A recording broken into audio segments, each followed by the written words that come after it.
Nelson Rolihlahla Mandela began his life herding sheep and cattle in the rolling hills of South Africa's Eastern Cape. In his autobiography, part of which was written secretly while in prison, Mandela wrote, "I was not born with a hunger to be free. I was born free. Free in every way that I could know. Free to run in the fields near my mother's hut. Free to swim in the clear stream that ran through my village. Free to roast mealies under the stars and ride the broad backs of slow-moving bulls. It was only when I began to learn that my boyhood freedom was an illusion, when I discovered as a young man that my freedom had already been taken from me, that I began to hunger for it." Nelson Mandela's given name, Rolihlahla, literally means tugging at the branches of a tree. But at school, he was given the name of another famous leader. When I went to school, the lady teacher, Miss Mdingane, asked, "What is your name?" I told her my African name, Rolihlahla. She says, "No, I don't want that one. You must have a Christian name." So I say, "No, I don't have one." She says, from today, you're going to be Nelson." So henceforth, he would be known to the world as Nelson Mandela. As the son of a chief, Nelson Mandela had access to the best education available to black people in South Africa at the time. Studying at Fort Hare University, where he first became involved in student protest, his refusal to accept injustice, unfairness, and inequality would last a lifetime. South Africa, 1941. In his early 20s, Nelson Mandela moved to Johannesburg, where he first encountered the racial discrimination that would later become entrenched in law by the apartheid government. Working on the mines, and later as a clerk in a law firm, Mandela pursued his law studies and joined the African National Congress, the oldest black political organization in South Africa. It was when I came into the African National Congress that I realized that Xhosas are only a part of the African people. That the task of the ANC was to unite the African people and out of them build a nation. In 1948, the nationalist government was voted into power by the white electorate in South Africa, and the battle lines were clearly drawn. Comrade Oliver said, "Well, I like this because we now know we have an enemy in power, and I think that we're going to have a better opportunity of mobilizing our people." Our policy is one which is called by an Afrikaans word apartheid. And I'm afraid that has been misunderstood so often. It could just as easily, and perhaps much better, be described as a policy of good neighborliness.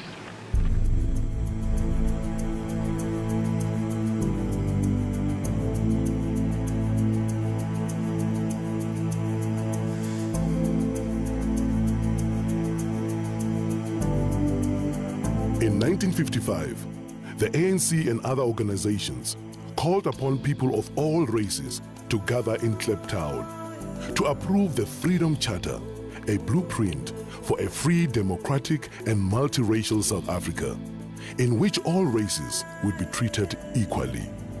Nelson Mandela, one of the chief organizers of the gathering, was banned by the government from attending and was forced to watch proceedings from the sidelines.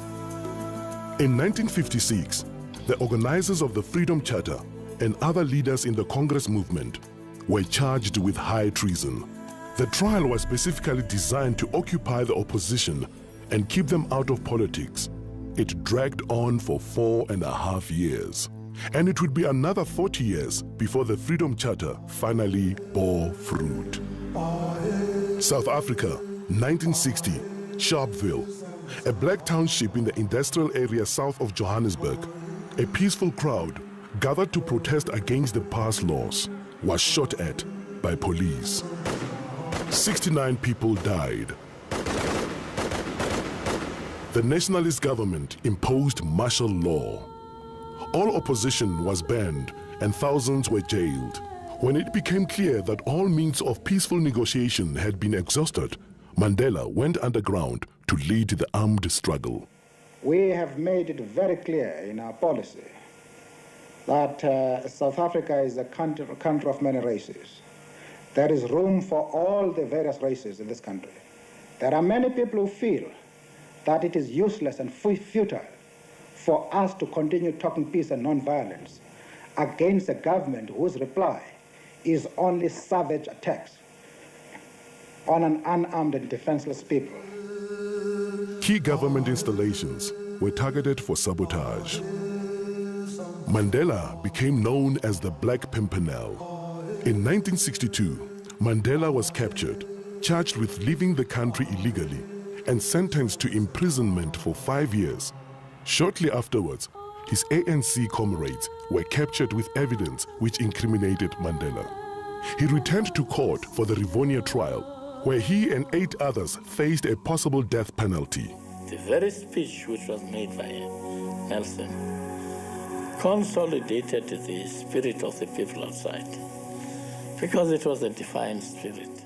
I have fought against white domination, and I have fought against black domination.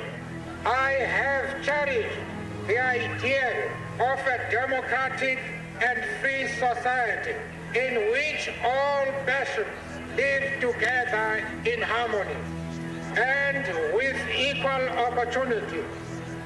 It is an ideal which I hope to live for and to achieve. But if needs be, it is an ideal for which I am prepared to die. When Nelson Mandela and several of his colleagues were sentenced to life imprisonment in 1964, the political convicts were sent to Robben Island, the bleak island prison off the Western Cape Coast. Nelson Mandela was 45 years old when he became prisoner number 466 of 1964. He would be in his early 70s before he would again be a free man. Forced to perform futile hard labor in a lime quarry, the prisoners refused to be broken. Far from being diminished, Mandela's moral leadership and stature continued to grow while he was in prison. His young wife, Winnie, continued to be an inspiration to the struggle. That day is not far when we shall lead you to freedom. Amanda! Away to power to the people. But the struggle against apartheid would continue for another quarter century. While Nelson Mandela and his co-accused served life sentences on Robben Island, other leaders of all races and in all spheres campaigned for change. Many faced imprisonment or exile. And around the world, ordinary people showed their horror of apartheid and their support for the struggle. The purpose, friends, of this boycott is for the people of Britain to register on the widest possible scale their passionate protest against an evil and repulsive doctrine which says that a man's legal status, a man's political rights, a man's economic opportunities, a man's social position shall depend solely upon the color of his skin. But in 1976, Soweto school children marched in protest, and townships around the country erupted in violence. It was the beginning of the end for apartheid, but the struggle dragged on for more than a decade as the Afrikaner nationalist government clung to power. I've been lenient and patient. Don't push us too far. In the late 1980s, amid a tide of world pressure, the South African government was forced to accept the inevitable and began dismantling apartheid.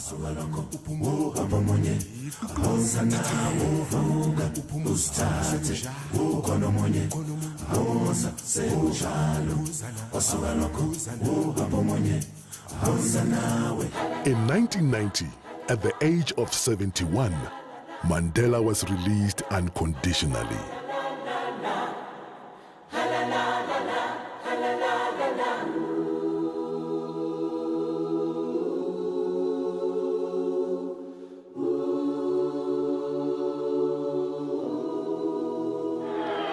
I stand here before you not as a prophet, but as a humble servant of you, the people. I place the remaining years of my life in your hands. After leading negotiations for a new South Africa, Nelson Mandela cast his vote in the first free and democratic elections and became the country's first black president. Never, never, and never again shall it be that this beautiful land will again experience the oppression of one by another.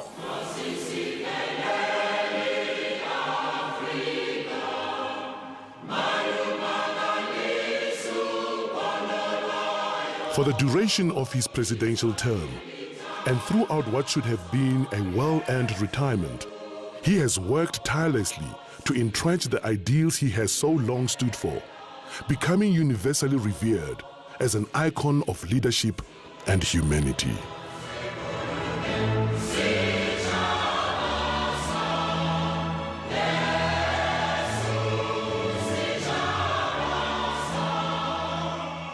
When I told one of my advisors a few months ago that I wanted to retire, he growled at me, "Coach, you are retired." If that is really the case, then I should say, I now announce that I'm retiring from retirement.